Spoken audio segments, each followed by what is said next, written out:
everybody? Happy Thursday Eve. I am here with my homegirl. I'm so excited that she's here. I forgot to introduce myself. Damn. Yo, if you've never been here before, my name is Christian, aka Pan. This is Politics with Pan. Now, I'm here with my homegirl, the Staci Childs. What is going on, my friend?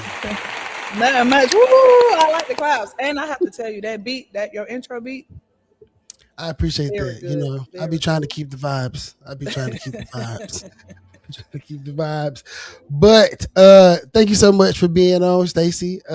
It's been a long time coming that we were supposed to sit down and talk about just politics in general. But like, it's so amazing now that you've taken time as a superstar in the political spectrum here to come and be on Politics with Pan with me. So I appreciate that. So how's your day going? What's going on with you? it's going good.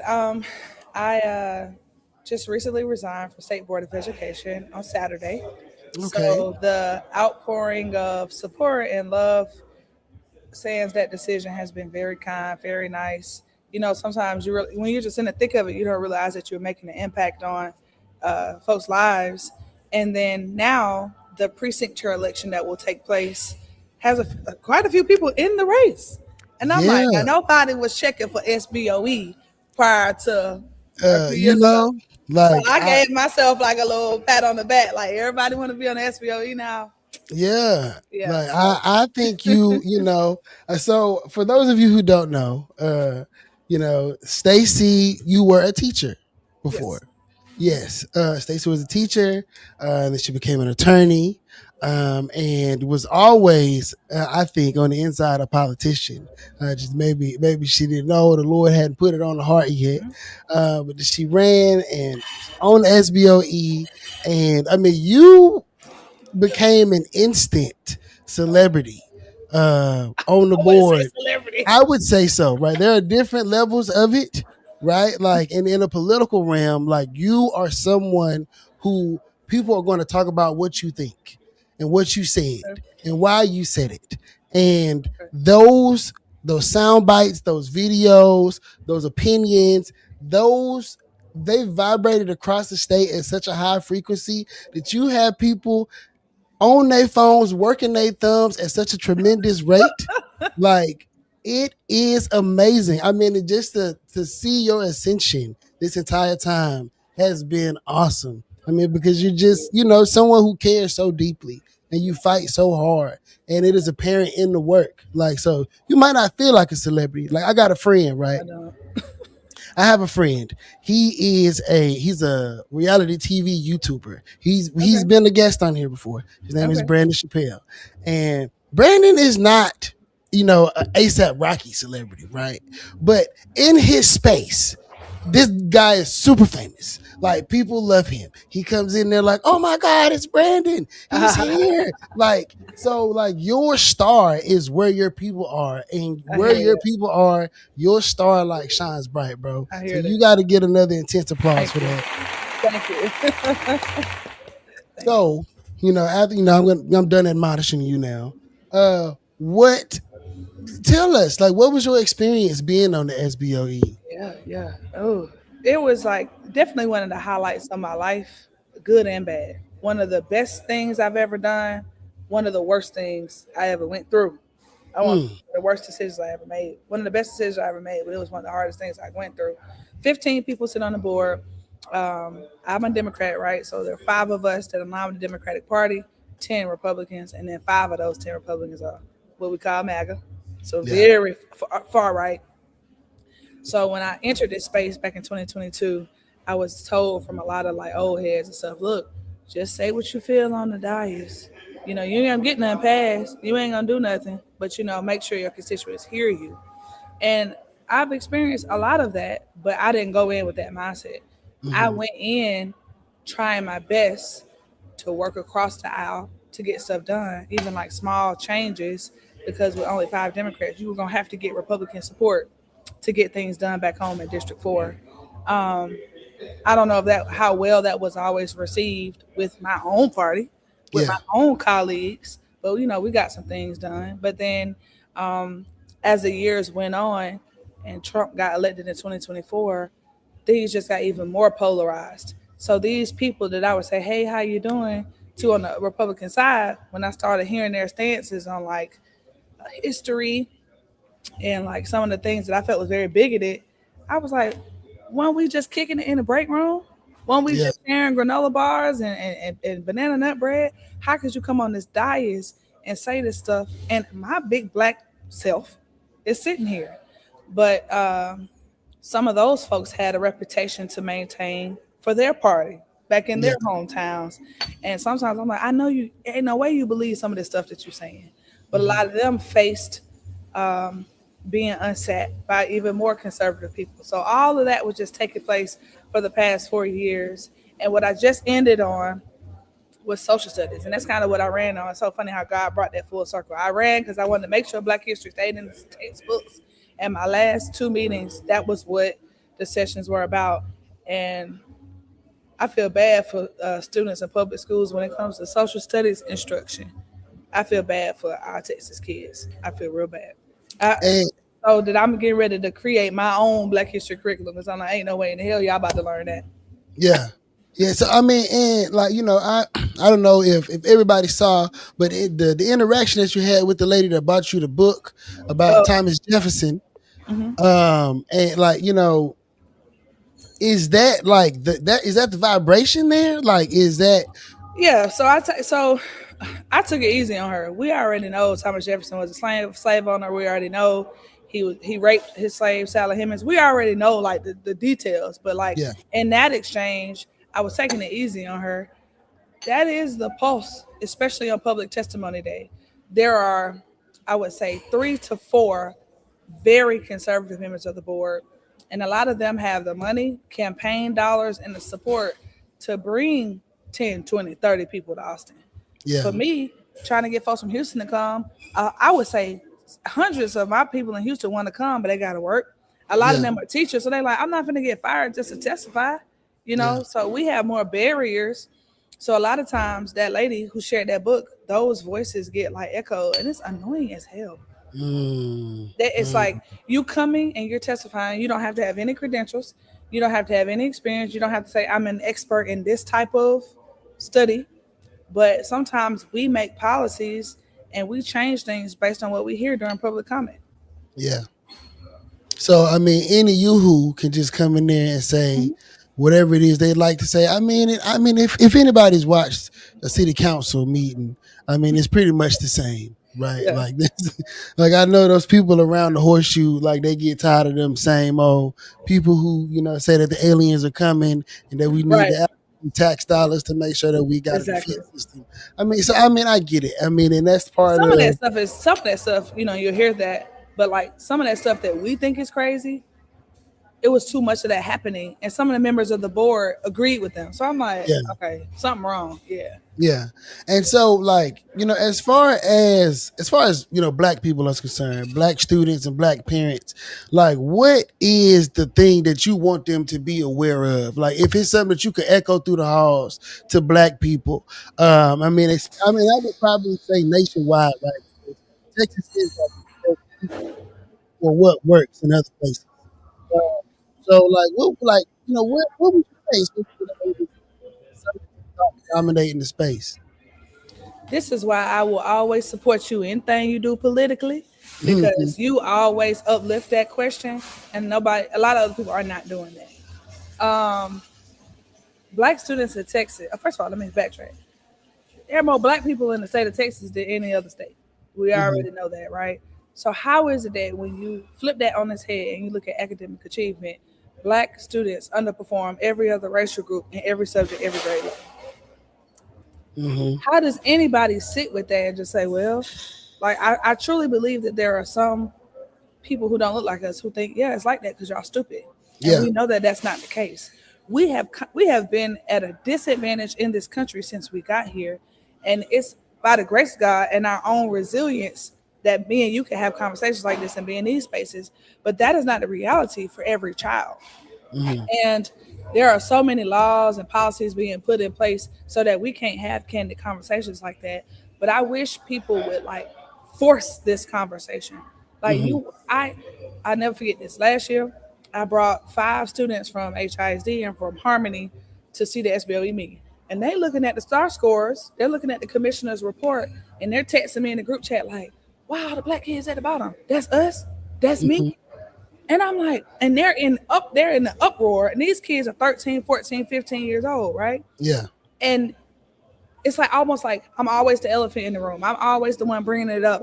It's always heavy, but it doesn't have to be like that if y'all pay attention for us for once.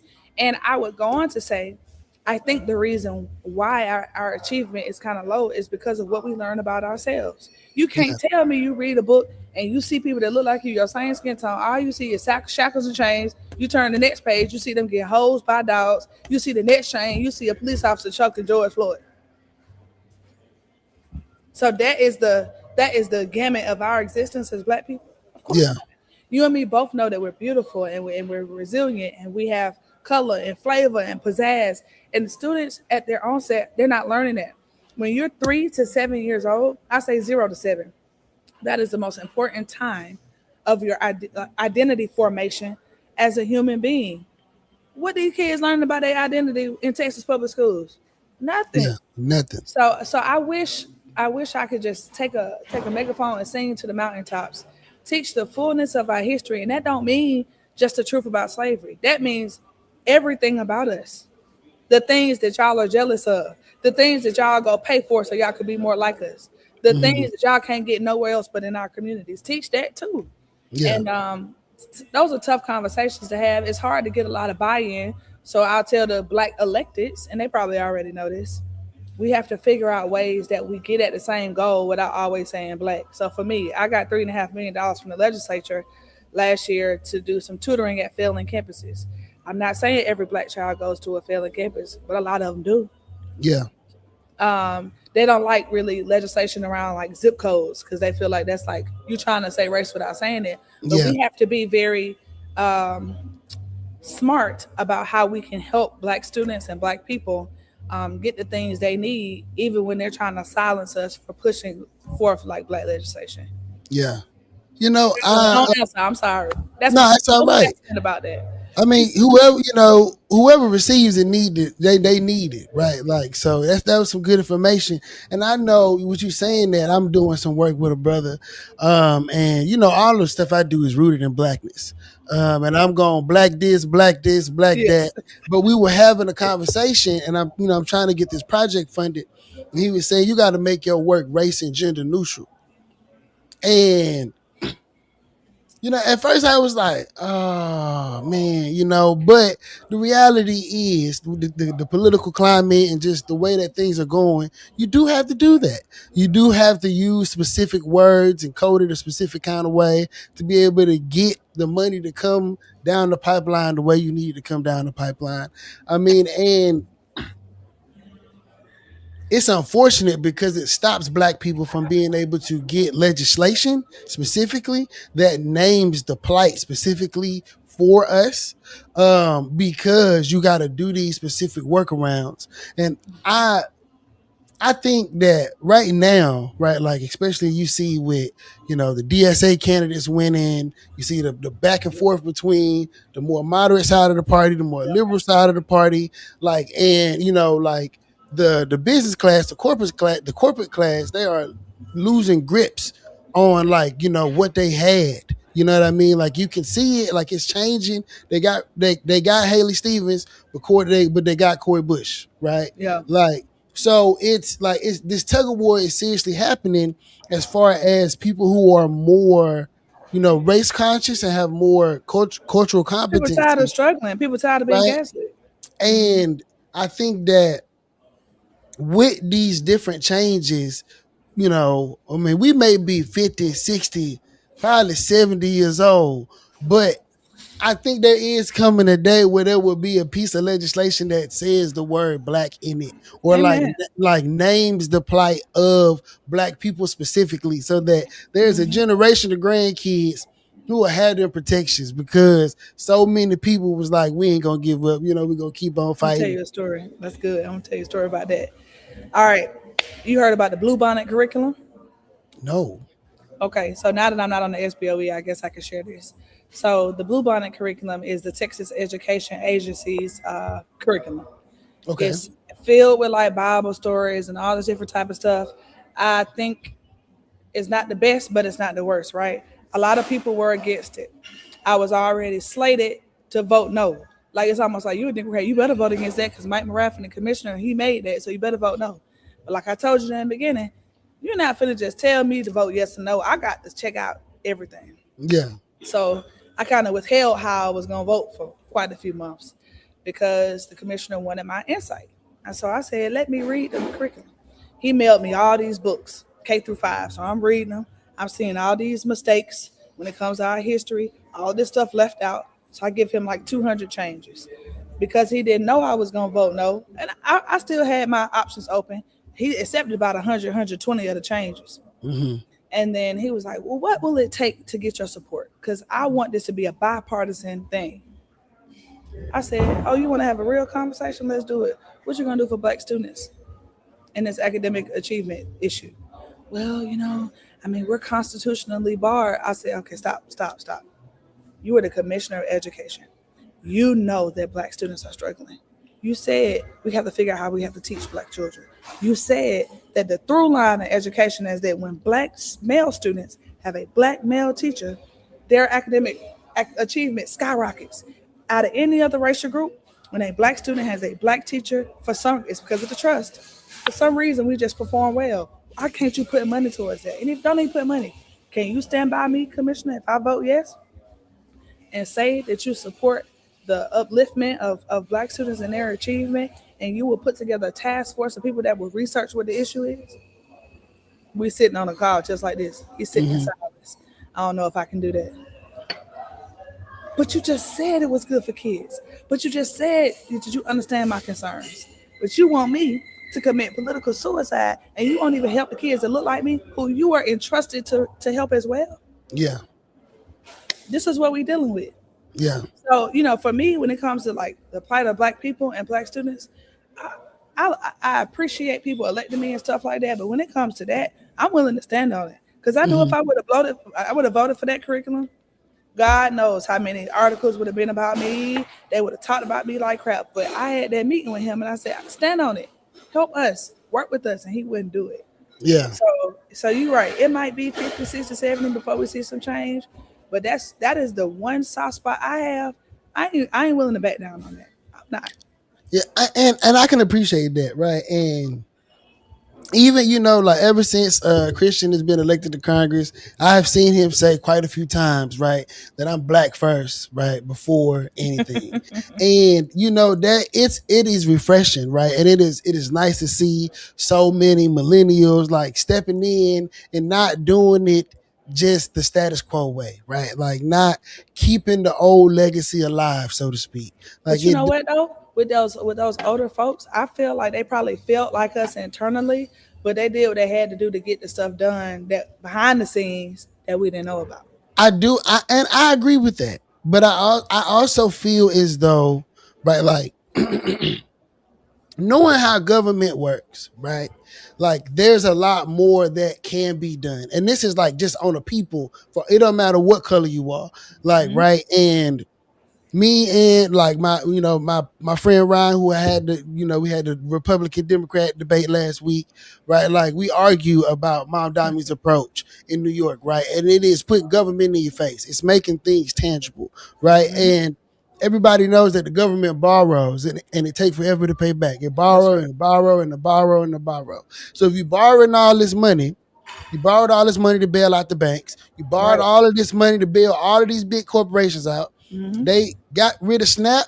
The Republicans in Louisiana was trying to figure out what we're going to do for the grocers, right? The big people who own all the Yeah. grocers, because they rely on the federal government to give That's them our right. tax dollars That's for right. them to be rich, right? That's right. So But over and over, won't put their grocery store in our hoods. right? So I'm not mad at the I'm not mad at the Sheilas of the world and the Clyburns of the world and the John Lewis's of the world. I'm not upset with them. Do I understand the strategy? No. I don't understand the strategy. And I don't know if there'll ever be a time in which one of them OGs will sit down and say, this is where we was at with it. Like, but I think that like it's like they probably saw it as like a step. I'm not gonna mm-hmm, go. Like even Obama would say it, right? People said that he should have took more risk when he was president. He was like, y'all don't understand. Me being the first was the risk, and yeah, that's not absolving him of doing the work. That's not absolving like my hometown congressman is John Lewis. That's not absolving folks like that of doing the work. But part of their work was taking the first step, yeah, and they. In a way, we are challenged with continuing that stuff. That's kind of how I see it. Not absolving them of like doing the work for their communities and stuff. But imagine being a black person, you get elected years after, like 2 years after Jim Crow. yeah, You know what I yeah, mean? Or John right, Lewis, he got a plate in his head. He could barely talk because yeah, he got stomped on in Selma.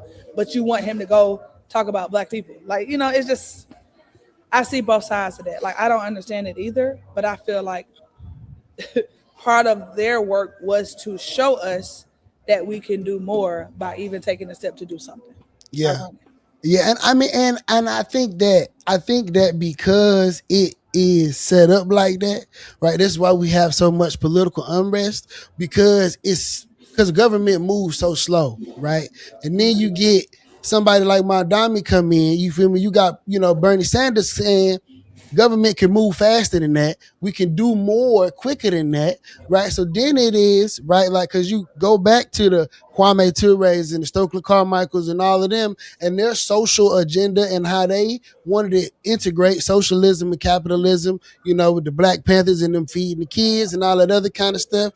But we, like all of this money, right? And that's how, why they started, calling them corporate Dems, right? Like, and that's, I think, where the disconnect came is where, a lot of the times, especially as an organizer, I remember being in a room. I just talked about my boy online, Naveed, right? Like, Naveed brought me into the fold. It was like, Christian, come with me here and there and everywhere, right? So Naveed showing me the game. We in a room of all of these candidates here in Harris County, and Miss K always bring it up to me. I told them they got to stop acting like divas. You all are not celebrities. Straight up. You are I not heard that. celebrities. I heard that. Like, you are not, like, you are representatives for the people. Like, and you need to be able to deliver these people tangible results or they're going to get rid of you. And But look though, that's let me tell you a little bit because I only been on the SPOE, but let me tell you a little bit. You talked about the Black Panther Party, you talked about Social Carmichael, the free lunch program and stuff like that. mm-hmm, I added that to be a standard in the Texas essential knowledge and skills for 11th grade. I got enough votes for it, mm-hmm. but between first reading and second reading, somehow the chairman of the SPOE and one other board member told the content advisors to strike it out. This is just for them to learn about the Yeah, Black yeah, Power movement and the Black Panther Party. That's one small in the grand scheme of politics in the United States. That's like an ant on the wall, one small thing. And I was even slighted from doing that. So if I want to die on that hill, I'm gonna have to keep working on that probably for the length of my yeah. career. That one thing. So I think probably 20, 30, 40 years ago, they probably were slighted from doing everything. I I mean, it's don't, 2026. Y'all don't even want kids to learn about the Black Power movement. I don't disagree with that. And I think it varies by position, right? So, Okay. like, and I think that's why people are so critical of Obama, right? And I do get it, right? Like, we black, the standards are different for us, period, right? And I get it. Like, if he want to stay the president, then he got to do certain things, right? Like, like, if I became the president, would I crash and burn? Probably so, right? Because probably so, because I'm crashing out. I'm crashing out behind black people. Like, they're not I gonna make heard me. that. Yeah, they're Heard not that. gonna make me the president. I'm too pro black. It's not gonna work. But you Like, know what could work if we organize more? Because I heard you say you was an organizer. I am If an it was organizer. if it was 100 and 200, 300 people standing behind me while I said that, them folks that wouldn't want that negative press, they would have kept the Black Power movement in them standards. They When you definitely just would one have. person, it's easy for them to silence you or shut you up, unseat you, scare you with losing your seat. All the tactics they have, But I all even these feel tactics. like when Obama won, I remember riding around Prairie View in the car with my partners. My president is black. Like, I'm talking about, like, Young Jeezy. If Spotify was a thing then, oh my God. All Like, right. I mean, like, the spins, the number of times that song was spun. Like, there was so much, the energy was so vibrant about like being black, being educated, black excellence, all of that stuff popped up. And like that moment to organize the community. And I feel like everybody was looking to the commander in chief to organize the community because he had made it to that apex, right? Just like the same way today, everybody in hip hop looks to Jay-Z to be like the grand organizer of everything because he has become like, what I'm saying? He up there with the Jewish people when they talking about like who is running the game. You know what I mean? Can I So they challenge you a little bit though? Can I yes, challenge push on please, that? please. I think the reason why we look to them is because we were taught history wrong. Mm, We were taught Malcolm X, if maybe Martin Luther King. We might have been taught by Marcus Garvey. Not saying these brothers weren't leaders, but the growth of black people as who we are today came from us organizing. It came from the church mothers making sandwiches and building and praying. It came from all of us doing all of our parts together. And we don't learn history like that. We learn about one, two, or three people. So we expect, oh, if we don't have no leader, which right now, who is the black leader right now? I don't know who it would I, be. I But don't because we know. don't quote unquote have that, and because the small amount of history we've been taught is that we're supposed to have that in order to thrive, we feel lost. Can't no politician tell us what to do about ourselves. We're supposed to tell the politicians what to do. This is And true. we're supposed to hold them accountable, but there are so few of us that know about the political process and that engage with the political process. It's like, oh, they ain't doing nothing. They ain't doing nothing. You right, they ain't doing nothing because you ain't making them do nothing. They don't This know is what to do true. because you ain't holding them accountable. So that's why I was so passionate about like adding more truth about Black history. And me and the commissioner argued about this yesterday. He was like, Martin Luther King, I mean, he was able to convince those people to let him out of the Birmingham jail. He was just wonderful. I was like, Martin Luther King was not no magical Negro. He was Was not a one magic. person out of hundreds of people that also got beat, jailed, killed, that made the Montgomery bus boycott what it was, and then made the civil rights movement what it was, and then made Lyndon B. Johnson sign the act. This was several people working together, and I wish we learned more about that so we could be more strategic in 2026. And that's what hurts me about being black, Yeah. because we've been robbed of learning that. I don't think we know how to do that, and then we do this too much. We do, right? Everybody got a nonprofit that helps people get out of jail, right? Everybody got. You Am I ain't, lying? Am you I ain't. lying? Everybody got a food pantry. Everybody is recreating the same idea, That's right. right? Like there was this. I was watching something on YouTube, and it was a show, back in the day where they brought all the leaders from all the black organizations.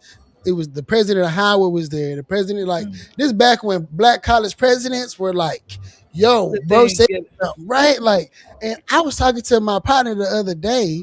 Shout out Dr. Brown. I say he's my partner, but he's also 80 years old. So, like, Oh, I know Dr. Brown. Met yeah, Dr. yeah, Brown last yeah, week. yeah. So Dr. Brown, one of my mentors. So we be talking, and I'm like, man, we hear about Ruth Simmons, but like that's really all I hear about. Or unless somebody got in trouble, like but you don't really hear about black college presidents setting precedent and like cultural standards and Right. stuff like that, unless it's something negative. And like back in the day, but But you I'm telling talking, other black people what to do, what to put on their head, and how to dress. that ain't cool. I mean, because I'm not even gonna lie. They act like they leaving the workforce and going to go work for black people. Like they not finna leave this safe space and go into oppression. Like, give me 4 years to at least be myself enough to be confident to go out into the world and have to tone myself down a little bit so that I can feed myself and my future children. And Or deal. it took me so much to get to Hampton or Spelman or Morehouse that you lucky I'm here with this bonnet on.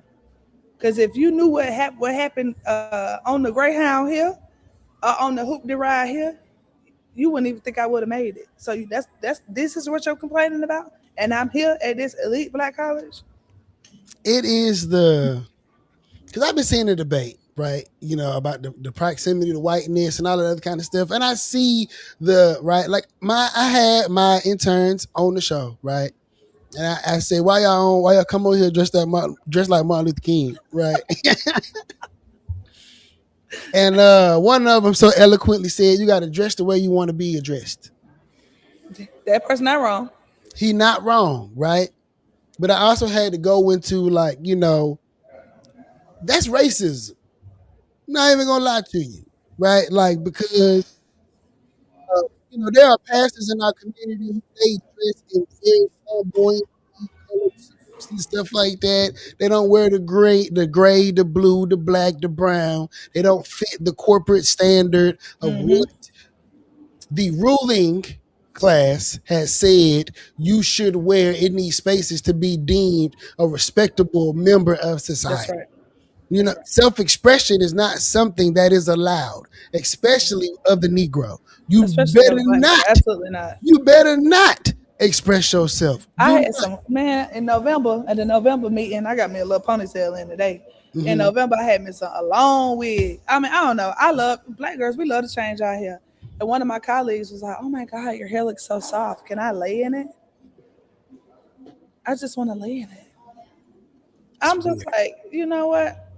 It's I'm gonna weird. keep expressing myself like this till y'all get with the program and stop being racist, okay? Even It's for just y'all people that weird. don't think y'all are.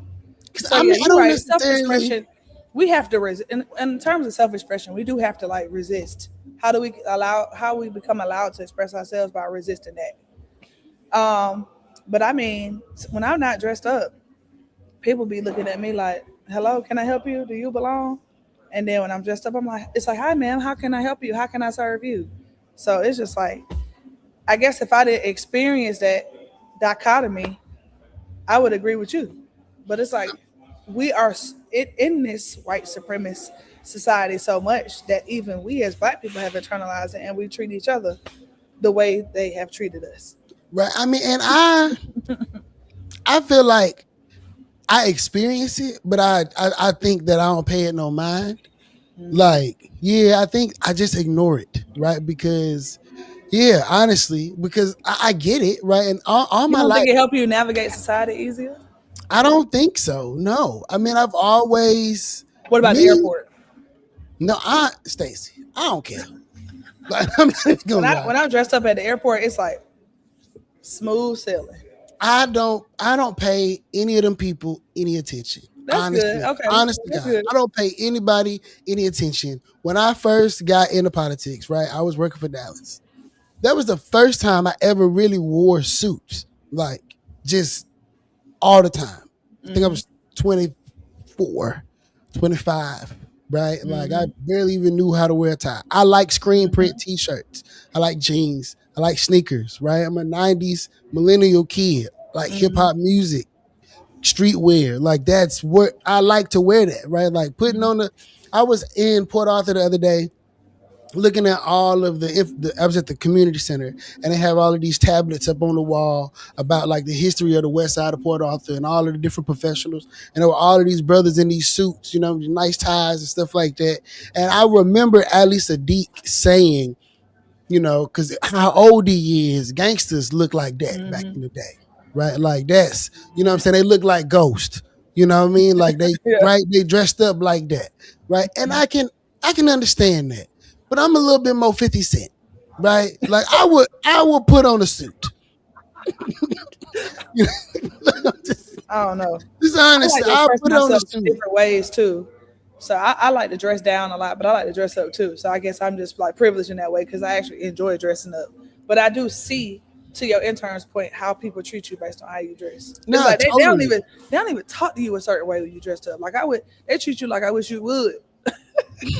Let me treat you right. And I don't know, like I personally, like I've experienced like racist microaggressions where I've noticed them, but I think I've ignored so many of them that like I don't necessarily like feel it I need like to be like that because I and be like I be feeling them all. I be feeling every one of them.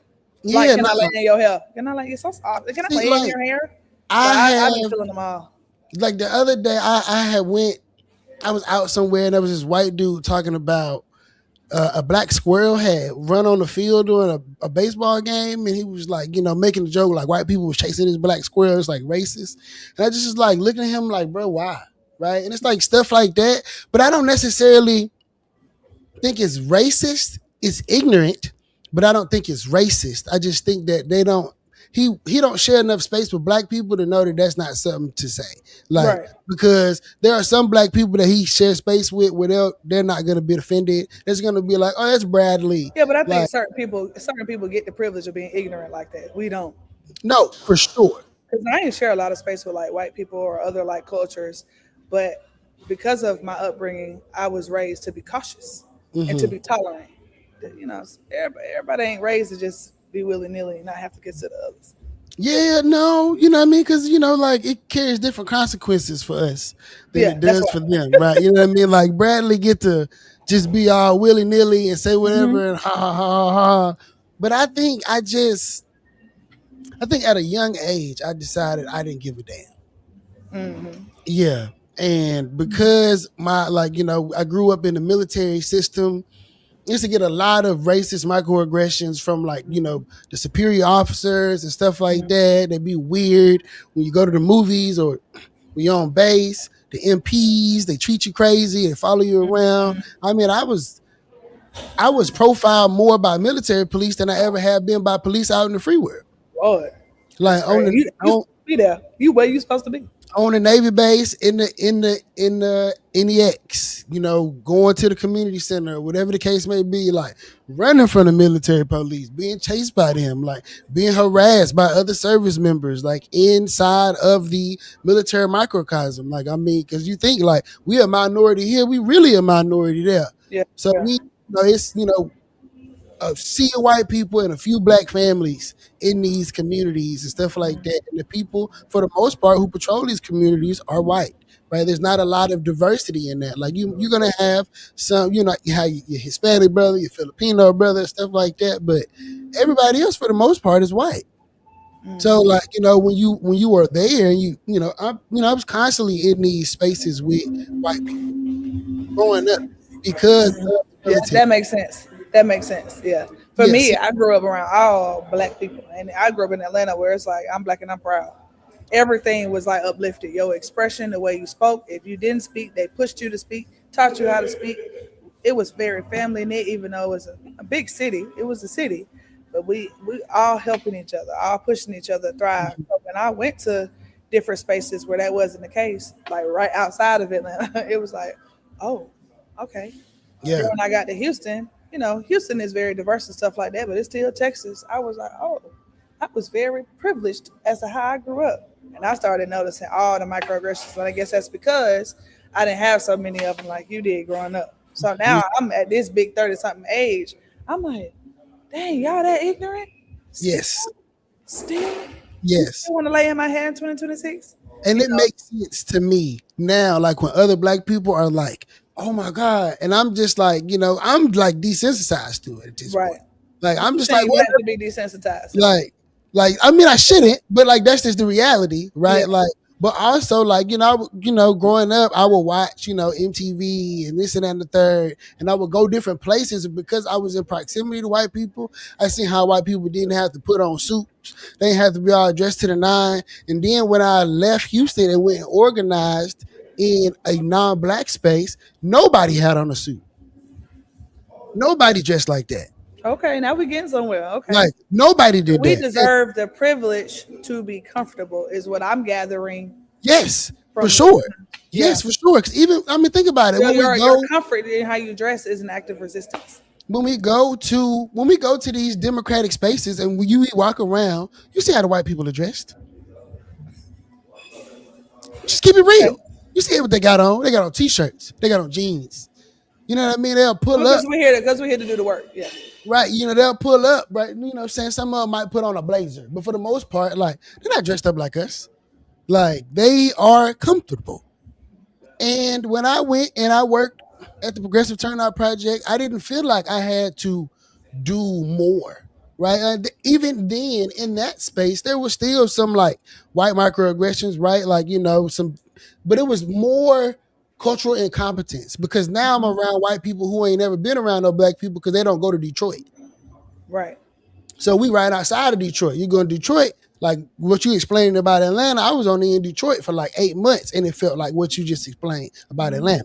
Right? It was wonderfully black. It was probably the most beautiful black place I've ever been in my black Yeah, life. Detroit's good. Yeah, yeah, yeah. Detroit, I felt so empowered in Detroit. Every person I talked to, the resilience was inspiring.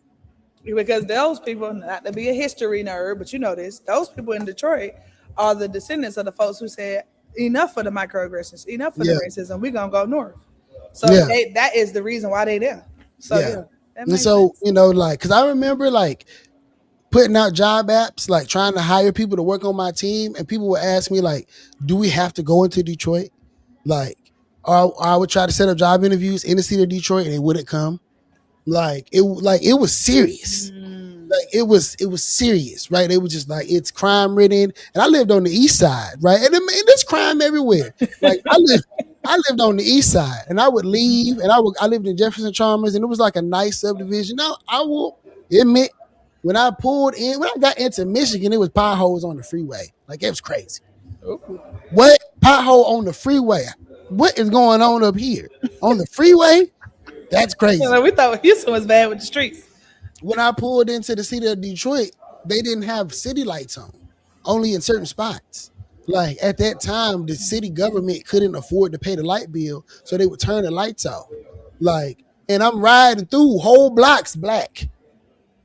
Like I'm in the middle of the country, but I'm in a city. I'm in a metro, whole block black. Mm. Like, cause now it's gotten a whole lot better, a Yeah. whole lot better. And shout out to people working in the city government in Detroit and in Wayne Yeah, Mary County. Sheffield. I know she gonna do good. Yeah, They the new mayor. are when they doing the thing. Like, they bringing business back to downtown Detroit. A lot of things are happening, but then I was like, this is crazy, right? Mm.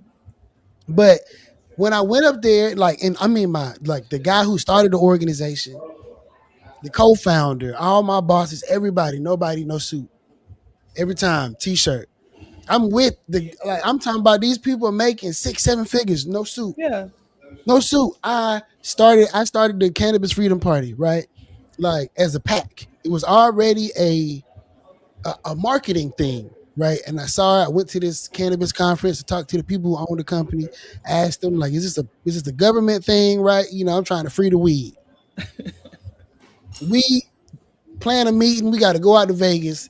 I drag Andre with me. Andre, get on the plane, come on, we going to Vegas. Get on the plane, we go to Vegas. I'm in there with There's at least 1 billionaire and 7 millionaires in the room. No suit. Mm-hmm. They are white. No suit. So you mean to tell me that I got to be dressed like Minister Farrakhan everywhere I go?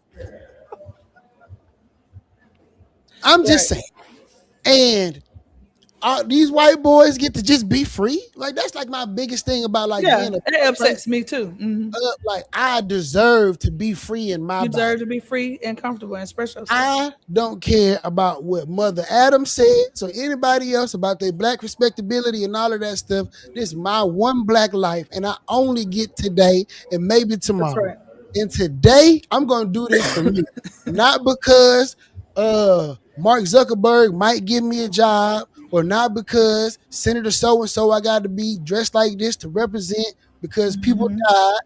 Those people who died, they died for freedom in their body. And if I don't And then express, they have. That's you right. know what I mean? If I don't express my freedom, then what did they do that for? Hmm. What was the point? What is the point? If the point is we have to continually conform to white supremacy and white social standards, how are we actually getting to The a standards that they don't follow themselves. right? Like, but it's for us to be able to stand next to them in space and possibly be accounted in the money rainfall. That's horseshit. Hmm. Either you But got when to we do when that, when we come together ourselves and work together, the more we do that, the less necessary that will become as well. but then we got to jump over the Tuskegee hurdle. You know what I'm saying? Like that is the dress how you want to be addressed. That's the Tuskegee hurdle, right? Like that's the hurt. That's the thing. Like before we even get to the white people, the other black people who are telling us we are less than because I got on a t-shirt and not a button up, And a those are the bonnet. people Hmm. who are in the way.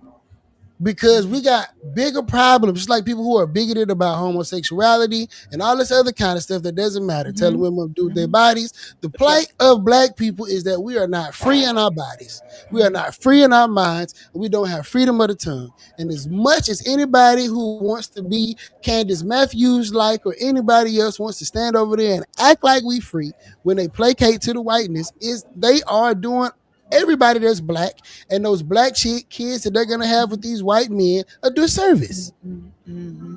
Like we freedom, like Beyonce screaming on that damn record. You know what I mean? Like And I think the way you fight for freedom, the way we fight for freedom going forward is gonna have to look a lot different because I think there is a shift. You said that earlier. 50 years ago, maybe that was the way they had to fight for freedom to get to this point. But now, the way we fight for freedom is going to require us to one, fight together, but two, shift the way we think.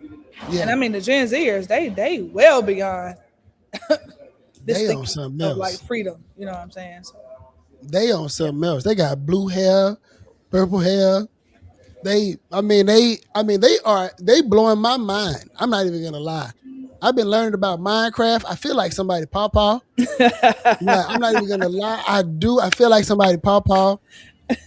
They like the way that they just engage virtually. Like it's never been like. And I play the game, but I play it like it's 1997, right? oh With yeah, no, I be somebody and hearing by them. I be, myself. I done seen folks play games, and I'm like, oh Lord, that's a lot. But it's a whole universe in there. Like it is a way of gathering that is so far removed from like MySpace and like AOL chat. Right. Like it seems it's like Spanish. It's so hard for Yeah, me to learn. it's kind of, but you AOL chats and instant messaging used to be lit back in the day. Though the chat It rooms and used to stuff be used to lit. be lit. But now they building whole communities. I met a guy who created a church in the metaverse. It was called Meta Church. He told me Ralph West preached at his church in the metaverse on the Oculus. They on the Oculus praising the Lord on the Oculus. Whole church, Yeah, six that's thousand good, but people. that made me kind of freaked out. I needed to research that. That's what, I'm, I needed some more research on that, man. that's what I'm trying to tell you. Like the way that humans are engaging now, both in real life and in the virtual world, is at a point now where like black people can create these spaces and be free, right? Like there's Yeah, freedom is close by. It ain't far away, right? and Because we we have need the more internet. knowledge and information to be able to access that knowledge because I think there's a privilege in like having that knowledge. You know what I'm it, saying? it definitely Yeah. is. Because I was talking to somebody, you know, I was in not Beaumont. Well, I was in Beaumont and Port Arthur the other day, helping one of the elders in the community with some of his business stuff. And he getting his website redone. Whoever redid his website didn't optimize it for the phone, right? And I'm like, hey, brother, people don't have laptops, right? Like they don't have computers at home. So the people that you're trying to serve, they're not going to be able to access your stuff They can't find you in because white pages. we don't, right? Like, and they don't have computers. So if you got to make it for the phone, right? Because we don't have the privilege of having laptops. When they do give our children laptops, they get them Chromebooks that don't. Them Chromebooks, yeah. Oh Lord, them Chromebooks, like And also, when you get the Chromebook, knowing how to optimize it and knowing how to use it to best serve you. they. That's I another mean, thing. but like, did you take That a computer requires class? us. No, I took Mavis Beacon. Well, You I took think something like Mavis Beacon or something because like I that. Yeah, I don't think did. they do Mavis Beacon no more. No, they don't. They don't. But Like I don't even know if they need a computer class anymore because like most of their stuff is on a computer anyway. So like you they kind of need learn it through every they no class. they don't. No they don't. No they don't. No they They do still do it not. like this. They oh my God. They are terrible. Yeah, They I mean, are now I terrible. would say I know for the CTE courses, high school courses, there's going to be some integration of social media, some integration of AI, and all that. But you got to think, and that's why we need to elect more forward-thinking people. There's a lot of the electeds, at least in Texas, that are against what you're talking about. They're against being technology forward, even though Mm. we know technology is the way. Ain't no getting around it. They say it's the A lot mark of of the people are, beast. well, I think that, I mean, probably some of them say it's the mark of the beast, but they also think that they want to go back to the basics, reading, writing, arithmetic. Mm.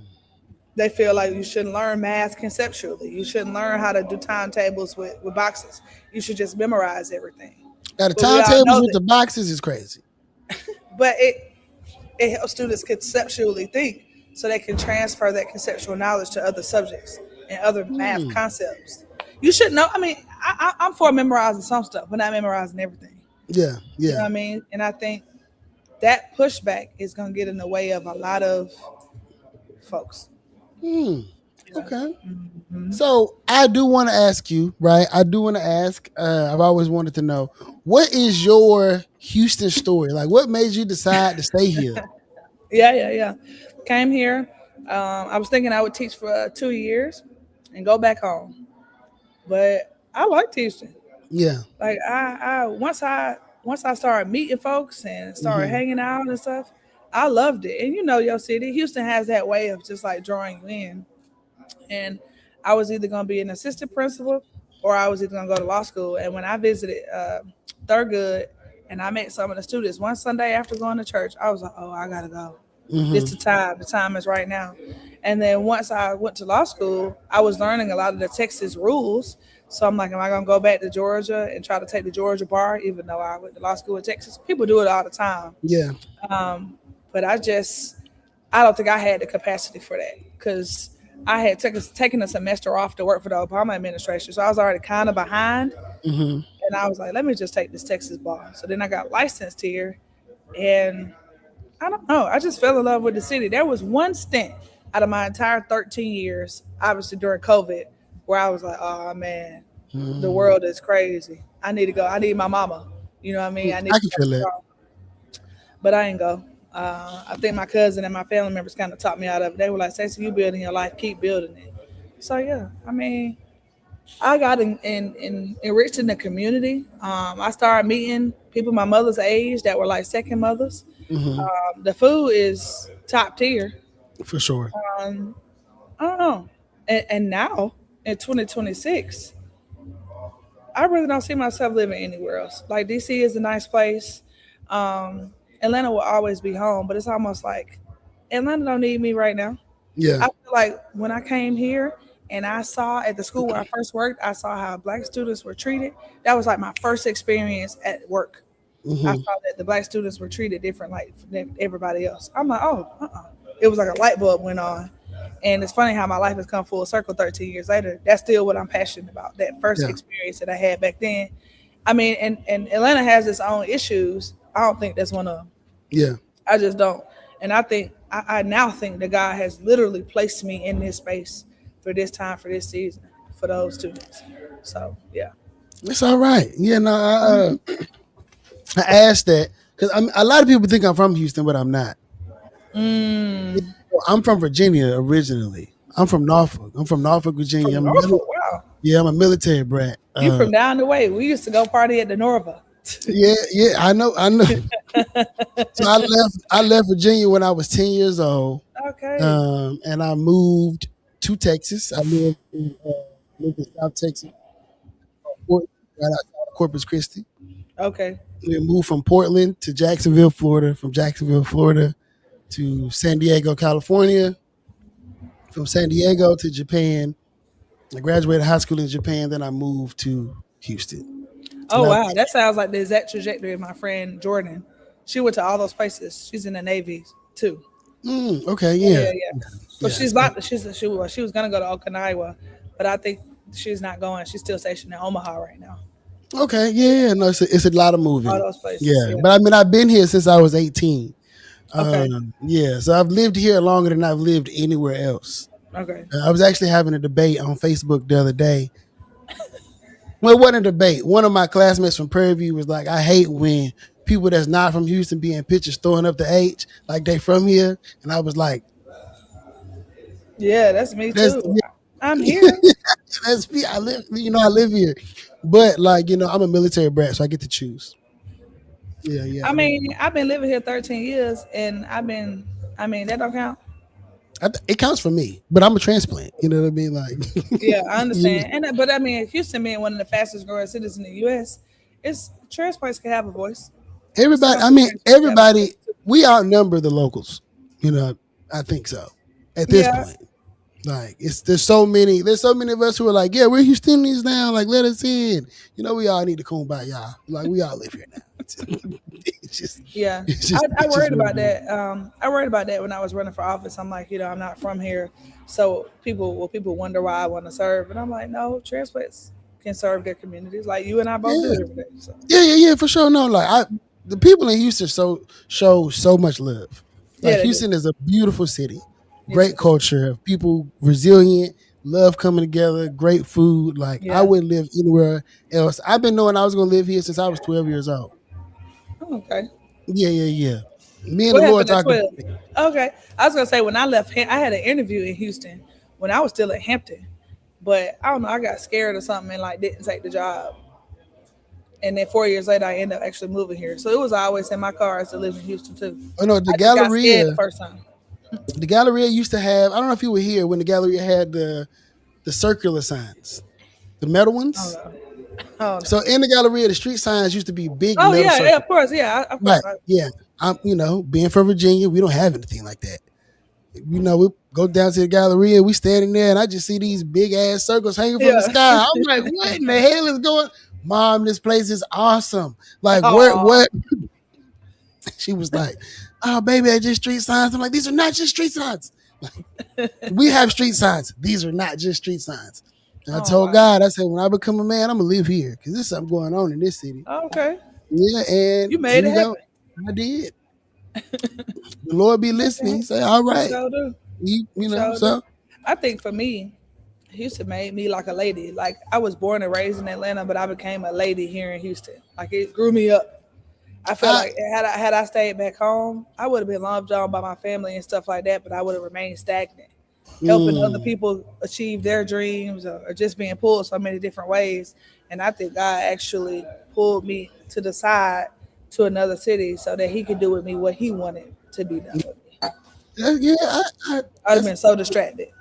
yeah, for sure. I can see that. I can see that. I get distracted here, and I ain't Yeah. all my friends, just all my inherited family. Uh, Yeah.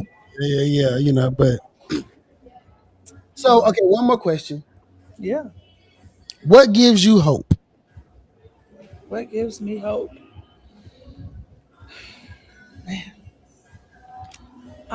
I would say like children. Mm, Children have like carte blanche, like a clean slate. And like I see them as like a blank canvas and it's up to us to like make a beautiful world for them so hmm that they can do the same. So I say children give me hope. You ever be around kids? I know you have a daughter, but like being around children, seeing their innocence, seeing how they learn stuff, seeing how they grasp stuff. I'm like, okay, all right, cool. The world ain't that hmm bad. Being I'm around children. crying a lot. Um, what else gives me hope? Uh, I say like small wins, right? Like I told you when we first started the conversation, when I resigned from SBOE, I didn't know all these people was trying to run, and Hmm when I first started, nobody knew what it was. So it makes me think, okay, people are listening.